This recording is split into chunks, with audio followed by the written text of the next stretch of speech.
Welcome to another Unwinding with Fiber and Fabric. We are nearing the end of the Tour de Fleece, although I am seeing discussion being made in the different social medias that we may be continuing the Tour de Fleece into to follow along with the Tour de France women's race. So I may be having some more spinning related videos. We will see. Hey, this is future me. I am coming from my editing and crafting room. I'm working on editing this video up, and I realized I was really fatigued when I started recording this. So I hope you bear with me. I do show every one of the gelato inspired fibers. They will come after I share with you the Cormo BFL. I will try to put in chapter marks, so if you're trying to speed through the 30+ minute video, you can. Thanks for sticking with me even as I come to you a little on the fatigue side. I will let you know. Enjoy. I wanted to pop in today and share with you the challenge fibers that I was planning to spin. Share with you the results that I have spun up so far.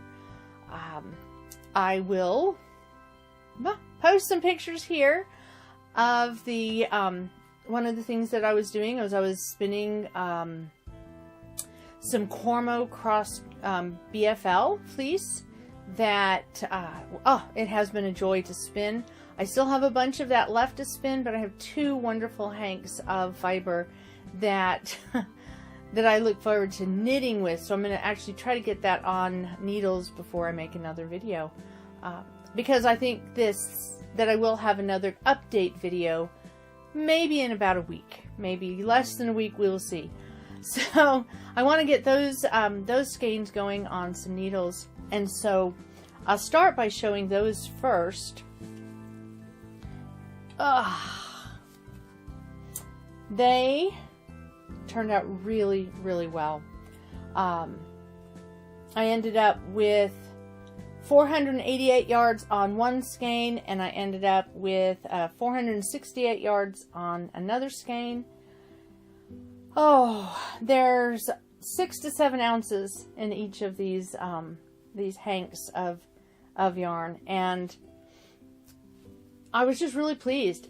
When I was spinning the fiber, what I realized is it kind of reminded me of spinning Wensleydale, only I think with a more of a woolly feel than you get with a Wensleydale fleece. But there were a lot of similar properties between this Cormo BFL cross. It has made, let me see if I can isolate some of the fibers there. It has made some really nice light fingering weight. It actually says it's 16 wraps per inch, so thereabout. So I would say light fingering weight yarn, and I have decided I'm going to knit this into a shawl, a lightweight shawl. So while I'm not really much of a knitter when it comes to doing lace patterns, I am going to try to make this light and airy by using maybe a larger needle than what would normally be used with this. But I have 2 hanks of that, and I still have a basket full of more fiber. So definitely something I'll be spinning some more of. When I was when I did the video talking about this fiber to begin with, I wasn't sure how I was going to spin it. I've done a few updates in the little short videos that I've done, but I did a 2-ply. I kept it thin. I kept it lightweight. I found that spinning it from the cloud worked much better than any other method that I was trying. I was able to do a modified long draw or a continual back draw with it. Really lovely. Was very relaxing. And as I said, I will be spinning some more of this to get that entire fleece spun up. I may even do it before the Tour de Fleece festivities are over. But I finished these two up, and then I moved on to my challenge fiber, which I'll post a picture here, was inspired by the gelato ice cream desserts that I had been eating prior to Tour de Fleece. And oh my goodness, it was exactly what I needed to get my mojo back, to get my spinning mojo, get my creativity back. I loved every process of it. I normally don't like spending time at the drum carder. I even enjoyed doing the drum carder this time. It really inspired me. And I will show a picture of all the fibers together before I go and grab them from here. It every pile of fiber that I spun, every hank that I spun up had their own unique qualities, and required me to adjust my spinning just a little bit. I will probably try to put in a little video here or there. I did make a number of shorts of during the time I was working on this fiber, that if you haven't watched, please go. I have a playlist just with my short videos in it if you haven't seen those. But each of the fibers spun up uniquely. Some had some characteristics, like for instance, so these three, the vanilla bean, the pistachio, and the raspberry, these three had, the pistachio had no added fiber other than the CVM wool that I was using. These two both had the CVM wool and some silk noil added to it. And they spun up really fluffy. But this one especially, I mean, I know my CVM, I know it can really fluff up when it's spun woolen, when it's spun with a long draw, it can really fluff up. And this fiber, let's see, putting it in front, there we go, we'll put it that way. This fiber really spun up fluffy. It's spun thinner. It's not as, it doesn't have, the only texture in it is that I wasn't worried about having an extremely consistent yarn. I like the inconsistencies with this, but it's spun up beautifully fine. It's actually, it ended up only being 40 grams, even though I was aiming for 50 grams for each hank. It only ended up being 40 grams once, because I was measuring, I was weighing it thinking, each bundle, I was weighing it thinking that I'd be adding stuff to it. And this one I didn't add anything to it. But it weighs 40 grams. It's 104 yards and it's 11 wraps per inch. And compared to the others, I have more yardage, less weight, and an 11 wraps per inch rather than, say, like the 14 wraps per inch I ended up with. The 14 wraps per inch I ended up with one of the other hanks. It's fluffy. It fluffed up. So I think it's one of the reasons I just love working with the CVM is that, each sheep, definitely can be a little different, but it can be just such a nice, it changes from when you, spin it to when you full it and, wash it and set the twist. So this one was really lovely to spin. It just, I kept telling myself not to pick out any, of course I pick out vegetable matter, etc. But I really tried to spin this not worrying about if there was much neps or fluffy spots or, I just wanted to let it be very natural. And I tell you, it's just, it really turned out quite pleasing. So, this one is the example of nothing added to my CVM fiber. These two both ended up having, as I said, some silk oil added to it. And when I'm spinning using silk oil, I try to use a long draw.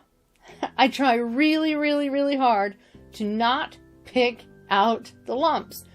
Whether it is the silk oil or whether it is the neps, some neps from the wool, I try very hard to not pick out the texture.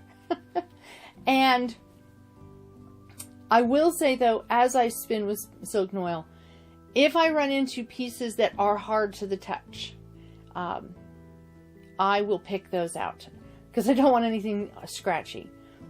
And sometimes the silk oil can have crunchy bits. But I know it ends up on this camera being quite light. It is a very light white type fiber, and it has just the little tiny bits of color to kind of give it a tweedy effect and give it that look of vanilla bean seeds, possibly going through it. It is a creamy fiber. It's in its natural state. The only thing that is dyed is the silk. And so this one spun up. This was 44 grams, 14 wraps per inch, and 90 yards. So that's what, in comparison, it's just so interesting because this is 44 grams and I only ended up with 90 yards. This is 40 grams and I ended up with 104 yards. This is 14 wraps per inch. This one is 11 wraps per inch. And it's similar fibers. This is a CVM. This is a different sheep. And so I found it really interesting, and I kept seeing that over and over again. When I was spinning with the silk oil, when I was spinning with the silk in it, I was getting, I think, a denser finished wool yarn than when it was by itself. With the exception being the raspberry. Because this raspberry, it's 48 grams, so it definitely weighs more. It's 98 yards, so it's in between these, it's 11 wraps per inch, and it is so fluffy. So, I think it was the very first, the vanilla was the very first one I spun, and then I spun this. I went from, well, let me open this back up. I went from a much more dense, smooth, type to a very floofy, bouncy with a lot of texture. I mean, it just goes to show. I was watching some other videos and the vloggers and spinners, and they were talking about the importance of doing some test spins and doing up some swatches. I think that these three, because this and this are the same sheep. This one is a different sheep, but it's still all CVM. Let me see if I can get that to lay down, comb the fibers down. Maybe that side's better. So here's the thing. There we go. Here's the thing with these guys. Same breed of sheep. 2 of the 3 are the actual same fleece. The end product, maybe that way. Yeah, there we go. That's so much easier to hold. The end product's very different, and it's going to knit up very different. And I am planning, I'm going to ball these up as soon as this video's done, and I'm going to start knitting. I wouldn't necessarily say swatches. Part of me wants to make pillow covers. Another part of me was thinking this could be fun. I have a doll that I'd like to make some clothes for. But the idea of knitting these up so that I can... Excuse me. The idea of knitting these up to see how or crocheting them up to see how they look in a fabric compared to one another is intriguing. So we will see what I end up deciding to do. But again, I think that if, I think this is a prime example, a perfect example of making sure to maybe do a sample if you're playing with fibers and see how they work up, because these three are not, these three are not the same spin in any way, shape, or form. Even though I was using a similar technique, similar ratio, they're very different. They're very different. I definitely could use these, the green and the raspberry, together in a project. They are very similar gauge of fluffiness. So there you have those three. I'll just set them aside. But then we move on to the ones where not only did I put like things like silk noil in them, but I also put some silk spinning fiber. So I'm going to start with the one that has no noil. This one here is just the CVM fleece. This one is the butter pecan. This is the CVM fleece and the dyed silk. I think it's the Tusha silk. Okay, so, but the silk sliver that I dyed. And I know this camera is not going to do it justice. So yes, I will be posting a photo here. And I have all of these on my Ravelry account, in my hand spun. I have them on Instagram. I have them on Facebook. But the interesting thing with this is that this is CVM and the silk being what's giving it its real color. And this one's spun 114 yards. It's 56 grams, and it's 11 to 12 wraps per inch. So it's my longest hank. It's the one that has the greatest amount of weight by fiber by weight. And the thing that is very interesting about this is that the only real color, I mean, so showing a picture here, it is from a fleece that has some white or some cream and some taupe, light taupe. So there's two different colors of fleece, or in the fleece, two colors in the fleece. It's the same animal. That's why I love the CVM, because they are variegated. They have the different variations of color.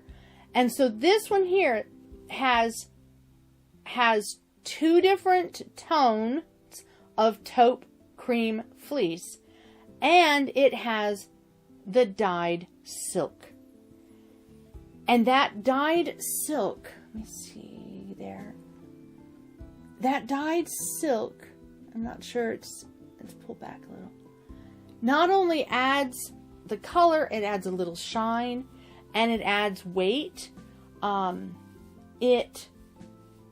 It's a more worsted feel to it, even though I was using the long draw and the continual back, depending on how I was feeling at the moment. I switch off. I do a lot of adjusting so that I physically feel comfortable. And since I knew I was just doing samples and I wanted a fluffy yarn, that's how I was spinning it. But the interesting thing with this is it is definitely, it's a woolen yarn, but it has a little more of a worsted feel to it than, say, these guys, which are this definitely very woolen feeling yarn. So again, I was spinning it really in the same manner, but I was getting I've messed up my yarn here. I was spinning it in a different, or in a similar manner, but I'm getting a different yarn depending on, in this case, really the fiber content. And I think it's that the adding of the silk changes the way this fiber was spinning up. And so I didn't do percentages to see how much, weight. It's probably somewhere between 15 and 25% silk to the wool as an estimate. But it's definitely made a smoother yarn. It made it so same spinning technique really ended up getting a smoother, more smoother texture to the yarn, a more worsted looking yarn rather than the complete floofy yarn that I have over here. So that was a butter pecan. Now these two, they are where I threw everything in it. Start with this one. This has silk neps. This has CVM. This has silk sliver. This is the caramel cookie crunch, and it's actually the last one that I spun. And it's 88 yards, 48 grams, and 11 wraps per inch. Even though it's not as floofy as the others, it's a denser with that silk. It has texture. I think it would be closer to 12 or even 14 wraps per inch if it weren't for the fact that the texture in it makes it so that it doesn't lay as flat when you measure it. And so it is a textured yarn, but it's not in your face, fluffy, textured, artistic. It's very subtle. I suspect it will be a beautiful tweed effect with some shimmer from the silk in it. And it required a lot of concentration to not pick out the neps and the noils. I should say, so the noils are the silk, the neps are the wool. If I interchange them, I'm sorry. As I'm sure most people know, certain parts of the world are having a bit of a heat wave right now. In my part of the world, I woke up to the heat and a huge amount of humidity from a thunderstorm that isn't hitting us and cooling us down, but is running right alongside us and putting all the humidity here with all the heat and making it a little bit on the oppressive side. It's why I'm inside today, not outside, trying to get natural lighting results for this. But I do love the way this one turned out. The thing I was going to say about both this one and this one is that the way it finished actually reminds me a lot of some other fibers that, some merino that I dyed up for the last Tour de Fleece season. And so it's one of the things that, and I've run into this before, and I'm hoping to do a video showing an older project that I did later on that shows you when you dye the accessory fiber, in this case the silk. I've done this with alpaca. I've done this with I'm drawing a blank. Oh, with Angora. When you dye the accessory fibers that are colored can really change the overall look of your yarn. Even a 10% addition, a 20% addition of a colored yarn can really change the overall look of your spin. But there's one more thing I wanted to say about this one. So this one, in addition to the silk noils and the silk sliver, I'm remembering, I don't want to forget this, and I'm seeing some right here, and that's what's reminding me. This has a natural colored alpaca in it as well. So that's one of the reasons this one is, it's not quite the 50 grams that I was expecting, that I was hoping to aim for. That's one of the things about leaving a little bit of lanolin in your wool. It throws off your weights just a little bit when you wash that lanolin out.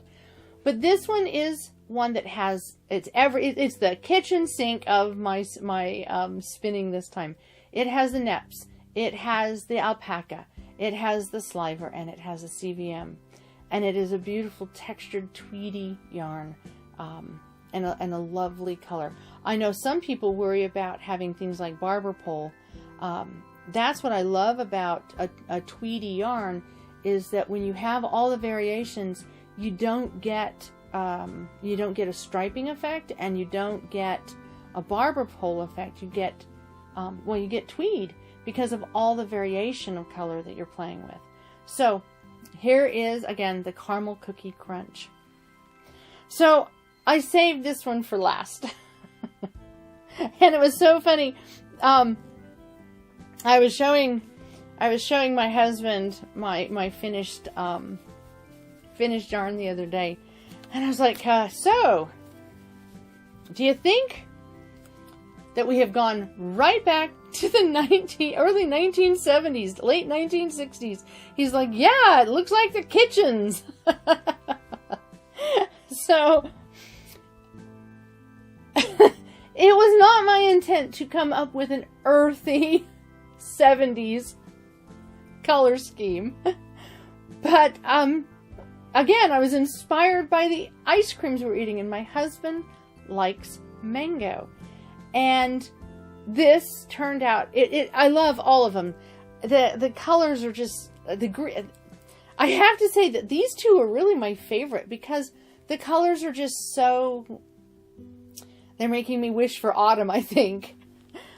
But this mango, oh, what a luscious fiber. What a luscious, luscious fiber to spin. The silks in it. The alpaca in it. It has the alpaca. It has the silk sliver. Both of which were dyed.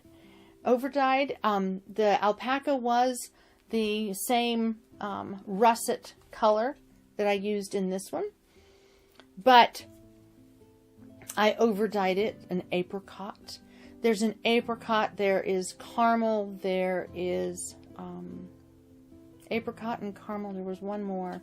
I had a third color, and I can't remember it right now.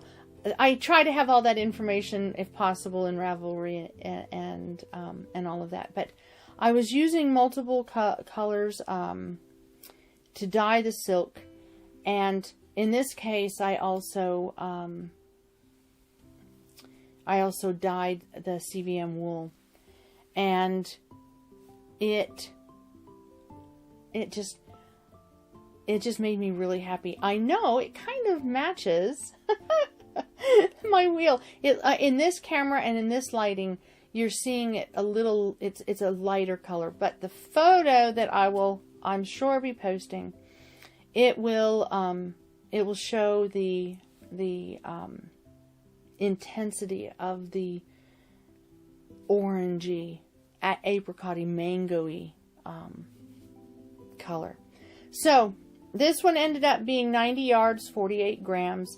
It is, again, it's a spinning it exactly the same way as I did the others, trying to use a continual back draw or a long draw. I was having a hard time with some of my long draw during this, and I think some of it was all the different lengths of fiber that I was running into, and the fact that I had some lanolin left in the wool and the slipperiness of the silk. It became, I think, a little easier most of the time to just do a continual back draft. But it's amazing to me how, if I take, so this one that has nothing in it other than the CVM, and it is only 40 grams, and it's 104 yards, and the mango, which is 90 yards and 48 grams, it is amazing to me because this one is a dense and this is a fluffy. And I've never spun a project, a challenge, to see what happens when I'm trying to spin similar fibers or same technique. I've never done a comparison before to see what happens when you have a denser, because that silk does make the bat that I was spinning a denser wool than this. I've never done that before. So these are, I forgot to get the wraps per inch for this one, but these are very similar wraps per inch. So they're going to be somewhere between the 11 and 12. Okay. And actually, I want to have this over here. So these are similar wraps per inch. They are spun using the same spinning technique. They have both been drum carded, but this is a heavier, drapier, more worsted feeling, and this is totally woolen. So for me, that was the big surprise. That was the big surprise of the challenge, the big reveal, is that the density of the fiber that you're spinning really does change the properties of the wool. Go figure.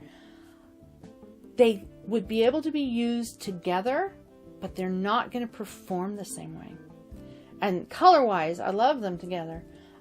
So the same wraps per inch, similar wool base, but, well, you can just see this one, the green bounces. This one hangs. All because of that silk, and in this case, the alpaca. So, just amazing. And that's what I wanted to bring. That's what I wanted to bring to you today. Is the report on my challenge spin, and I really hope that this has been fun. I know I've been slower in my speaking. Maybe it's more enjoyable that way, but I hope that you are taking time to unwind with fiber and fabric. But more importantly, I hope that you are weathering this unusual weather that seems to be all over the world right now. I've been reading about flooding. I've been reading about heat issues. My son has been actually taking a vacation. He's been taking a train travel around Europe. And while we keep going, okay, we're really glad his Great Britain trip didn't pan out because of all the aviation related and weather related things we've been reading in the news, like certain tarmacs being too hot to land airplanes on. He found himself unexpectedly in France a few days longer, or actually, I'm not sure he stayed in France any longer. What he found himself is he's found himself stuck at train stations because the heat was bringing the trains to a halt. And I know that when he woke up this morning, the text from him was, "I am so glad I got out of France because it got worse after I left." So I think even by the time I post this video, he'll be on his way back home. But he was very happy to be in Switzerland rather than France when he woke up this morning. The heat has been something a little unexpected. So he's had a wonderful time. He's been filling me in. He's usually one of my Tour de Fleece, he participates with me. My kids, depending on where they're at and their schedules, they like to participate in Tour de Fleece as well. And this year, instead of participating in Tour de Fleece, he took a train trip, following just slightly behind for a little while some of the Tour de France course. But I have all the empathy in the world for the people who are actually outside trying to do things like ride a bike, or the people who are trying to spin right now in the heat. And I I hope and send best wishes to anybody who is suffering from the weather-related catastrophes that I am reading in the news. We can laugh in order to avoid crying. We can be grateful that we have another day. We can be grateful that we can spin. But we also can send positive thoughts and hope and prayers to the people who are finding that this July was unexpected in a way that they weren't prepared for, in a way that's different from the past. So I hope that you are having an opportunity to unwind with some fiber and fabric, and I hope that you are getting through this unusual weather pattern, whether you're dealing with the flooding, the fires, or the heat. I wish you the best, and I will see you again soon with another update, and maybe some of this knit up. We'll see you soon.